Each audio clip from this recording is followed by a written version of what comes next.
नमस्कार दोस्तों, स्वागत है आपका हमारे official YouTube channel GS by Niyat sir में। कैसे हैं आप सब?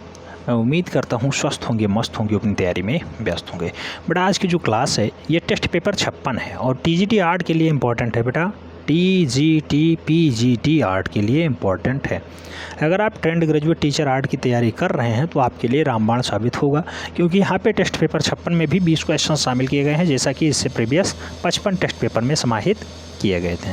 तो आपको सभी टेस्ट पेपर देना है। मैं उम्मीद करता हूँ आप लोग दे चुके होंगे या नोट डाउन भी कर लिए होंगे। हमें उम्मीद है आप लोग पेन पेपर उठा के बैठ गए होंगे।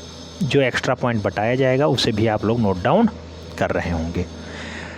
टेस्ट पेपर 56 का बेटा पहला क्वेश्चन जो समाहित किया गया है वो कहा जा रहा है कि रामगढ़ की पहाड़ी पर स्थित है। क्या स्थित है बेटा?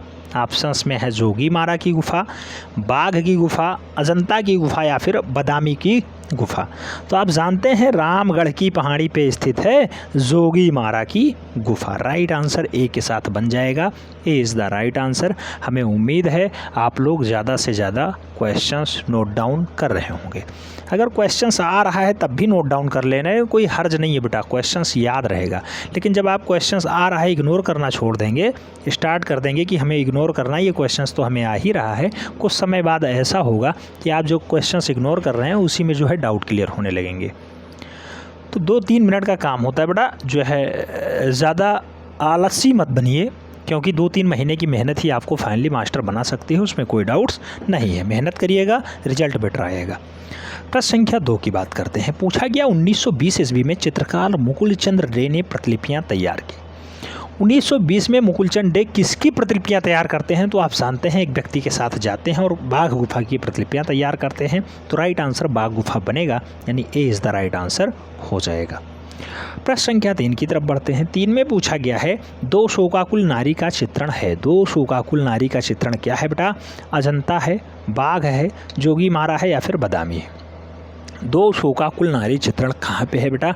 तो आप जानते हैं 2 शोकाकुल नारियों का जो चित्रण है, भित्ति चित्रण है, बाघ गुफा में है। राइट आंसर सी के साथ बनेगा। सी इज़ द राइट आंसर हो जा रहा है। प्रश्न संख्या 4 की बात करते हैं। 4 में पूछ लिया गया है भगवान शिव का त्रिमूर्ति रूप कहाँ स्थित है? त्रिमूर्ति रूप कहाँ स्थित है? तंजौर में, खजुराहो में, बादामी में या फिर एलिफेंटा में। भगवान शिव का त्रिमूर्ति रूप पूछा जा रहा है बेटा, कहाँ पे स्थित है? आप जानते हैं एलिफेंटा में स्थित है। राइट आंसर एलिफेंटा बनेगा। एलिफेंटा बेटा वही वाला बेल्ट होता है धारापुरी। धारापुरी कहाँ पड़ता है? मुंबई महाराष्ट्र में पड़ता है। तो एलिफेंटा कहाँ पे है? धारापुरी में। धारापुरी में है, धारापुरी। तो एलिफेंटा राइट आंसर बन रहा है। सी इज़ द राइट आंसर। प्रश्न संख्या 5 की बात करते हैं। 5 में पूछा गया है खजुराहो का मंदिर मध्य प्रदेश के छतरपुर में स्थित है। यहाँ पे कुल कितने मंदिर हैं? बेटा खजुराहो मंदिर में कितने मंदिर हैं, ये क्वेश्चंस पूछा जा रहा है। शायद अभी कल हमने जो है इसे पढ़ाया है, उसमें लक्ष्य बैच वाले में आंसर आ रहा होगा लोगों को। 30 मंदिर, 9 मंदिर, 34 मंदिर या फिर 29 मंदिर। बेटा खजुराहो वाले में कितने मंदिर हैं? तो आप जानते हैं 30 मंदिर हैं। 30 मंदिर एक जगह और पाए जाते हैं, 30 गुफा पाई जाती है बेटा वहाँ पे। उस गुफा का नाम है अजंता गुफा। अजंता गुफा। अच्छा, अजंता गुफा है कहाँ पे? तो अजंता गुफा भी महाराष्ट्र में स्थित है। महाराष्ट्र, जैसे एलोरा महाराष्ट्र में है, महाराष्ट्र के किस बेल्ट में स्थित है बेटा? तो बहुत बार पूछा गया है, औरंगाबाद जिला में स्थित है। औरंगाबाद औरंगाबाद जिला में स्थित है, महाराष्ट्र में। अजंता गुफा है। 30 जो है गुफाएं पाई जाती हैं। 30 में से 6 नहीं 5 गुफाएं, 5 गुफा ऐसी है जहाँ चित्रण का कार्य हुआ है, चित्र पाए जाते हैं। 1, 2, 9, 10, 16, 17। 1, 2, 9, 10, 16 और 17 में चित्र पाए जाते हैं। कहाँ पे? अजंता में। अच्छा, एलोरा में गुफाओं की संख्या कितनी है बेटा? 34 है, याद रखना है। आगे बात करते हैं। प्रश्न संख्या 6 की पूछा गया 64 योगिनी मंदिर में भगवान विष्णु को समर्पित है। कहाँ पे स्थित है? 64 योगिनी मंदिर कहाँ पे है? एलिफेंटा में है, तंजौर में है, खजुराहो में है या फिर सत्तनवासल में है। बेटा जो 64 योगिनी मंदिर माना जाता है वो माना जाता है खजुराहो में। तो राइट आंसर खजुराहो के साथ जाएगा। B is the right answer हो जाएगा। खजुराहो कहाँ का भाग है? मध्य प्रदेश का भाग है, याद रखना है। बी राइट आंसर बन रहा है। प्रश्न संख्या 7 की तरफ बढ़ते हैं। 7 में पूछा गया सित्तनवासल का अर्थ होता है जैन संतों का सिद्ध का निवास स्थान, यानी जैन संतों के सिद्धों का निवास स्थान होता है, यह स्थित है। तो सित्तनवासल कहाँ स्थित है, कुल मिलाकर के ये पूछ रहा है। कर्नाटका में है, तमिलनाडु में है, महाराष्ट्र में है या फिर छत्तीसगढ़ में है। बड़ा सित्तनवासल का अर्थ होता है जैन संतों के सिद्धों का निवास स्थान, और ये कहाँ पाया जाता है, तो ये दक्षिण भारत का तमिलनाडु वाला बेल्ट होता है, वहीं पाया जाता है। राइट आंसर सी के साथ हो जाएगा, Tamil Nadu is the right answer. प्रश्न संख्या 8 की तरफ बढ़ते हैं। 8 में पूछ लिया गया है सिगरिया गुफा में कितनी गुफाएं बनी हुई हैं। सिगरिया में कितनी गुफाएं हैं बेटा, ऑप्शंस में है 5, 8, 6, 7। बेटा सिगरिया में मूल रूप से 6 गुफा पाई जाती है, याद रखना है 6 गुफा सिगरिया में है। सिगरिया कहाँ पे है, तो अपना पड़ोसी देश है श्रीलंका, पड़ोसी मित्र देश है श्रीलंका, श्रीलंका में ही सिगरिया गुफा पाई जाती है। टोटल 6 गुफाएं हैं, याद रखना है। राइट आंसर बी के साथ हो जा रहा है। प्रश्न संख्या 9 की तरफ बढ़ते हैं। 9 में पूछ लिया गया है पंचमुख परमेश्वर की प्रतिमा स्थित है। पंचमुख परमेश्वर कहाँ स्थित हैं, खजुराहो में, एलिफेंटा में, तंजौर में या फिर सित्तनवासल में। बेटा पंचमुख परमेश्वर की जो प्रतिमा पाई जाती है वो मूल रूप से धारापुरी वाला बेल्ट होता है, एलिफेंटा गुफा है। राइट आंसर एलिफेंटा बनेगा, सी इज़ द राइट आंसर हो जाएगा। प्रश्न संख्या 10 की तरफ बढ़ते हैं। 10 में कहा गया है सिगरिया गुफा की खोज एक ब्रिटिश फौजी ने किया था। बेटा सिगरिया गुफा की खोज एक ब्रिटिश फौजी करते हैं, कब करते हैं, 1830 में, 1630 में, 1930 में या फिर 1730 में। ब्रिटिश फौजी साहब आते हैं 1830 ईस्वी में खोज देते हैं सिगरिया गुफा को। राइट आंसर ए के साथ बन जा रहा है, A is the right answer. प्रश्न संख्या 11 की तरफ बढ़ते हैं। पूछा गया एलोरा का स्थानीय नाम है। एलोरा का स्थानीय नाम क्या है बेटा, बेरूल, समर्पण, त्रिवेणी, सरगुजा। एलोरा गुफा का जो स्थानीय भाषा में नाम होता है वो होता है बेरूल। बेरूल राइट आंसर ए के साथ बनेगा, Verul is the right answer. Verul, Ellora को स्थानीय भाषा में बेरूल नाम से जानते हैं, ए राइट आंसर हो जा रहा है। प्रश्न संख्या 12 की तरफ बढ़ते हैं। 12 में पूछा गया गुफा संख्या 1, 2, 9, 10, 16, 17 में ही चित्र मिलते हैं। ये गुफाएं हैं कहाँ पे स्थित हैं, जोगीमारा में, अजंता में, बदामी में या फिर खजुराहो में। बेटा 1, 2, 9, 10, 16, 17 जिसमें चित्र मिलते हैं वह गुफा कहाँ स्थित है, उस गुफा का नाम क्या है बेटा, तो आप जानते हैं उस गुफा का नाम है अजंता। और अजंता कहाँ पाई जाती है, तो आ से अजंता, आ से औरंगाबाद। बेटा औरंगाबाद में अजंता पाई जाती है, महाराष्ट्र वाले का बेल्ट होता है। अजंता में टोटल 30 गुफाएँ हैं, उसी में से 5 गुफाएं ऐसी हैं जिसमें मूल रूप से चित्र पाए जाते हैं। 1, 2, 9, 10, 16, 17, 1, 2, 9, 10, 16, 17, सॉरी ये 5 बोल रहे हैं, 6 हैं बेटा, 6 हैं। 1, 2, 9, 10, 16, 17, 1, 2, 9, 10, 16, 17, 6 गुफाएं ऐसी हैं जहाँ पे मूल रूप से चित्रण का कार्य हुआ है, चित्र पाए जाते हैं। ठीक, राइट आंसर सी के साथ बन रहा है। प्रश्न संख्या 13 की तरफ बढ़ते हैं। 13 में पूछा गया है निहाल चंद्र प्रसिद्ध चित्रकार था इनके दरबार का। निहाल चंद्र किसके दरबार का अच्छा चितेरा है, किशन सिंह के, बाबर के, महाराणा कुंभा के या फिर अकबर के। बेटा निहाल चंद्र जो सबसे अच्छा चितेरा माना जाता था वो किशन सिंह के यानी किशनगढ़ शैली का अच्छा चितेरा था, तो किशन सिंह के दरबार में रहता है।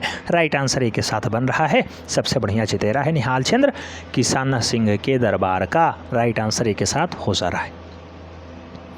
प्रश्न संख्या 14 की बात करते हैं। 14 में पूछा गया है रागमाला 12 मासा नायिका भेद आदि विषयों के चित्र हैं। तो रागमाला 12 मासा नायिका भेद के चित्र क्या है बेटा, बूंदी शैली, जयपुर शैली, कोटा शैली, अलवर शैली। राइट आंसर क्या होगा, तो यहाँ पे जो राइट आंसर बनेगा बूंदी शैली बनेगा। बूंदी शैली इज़ द राइट आंसर, यानी A is the right answer.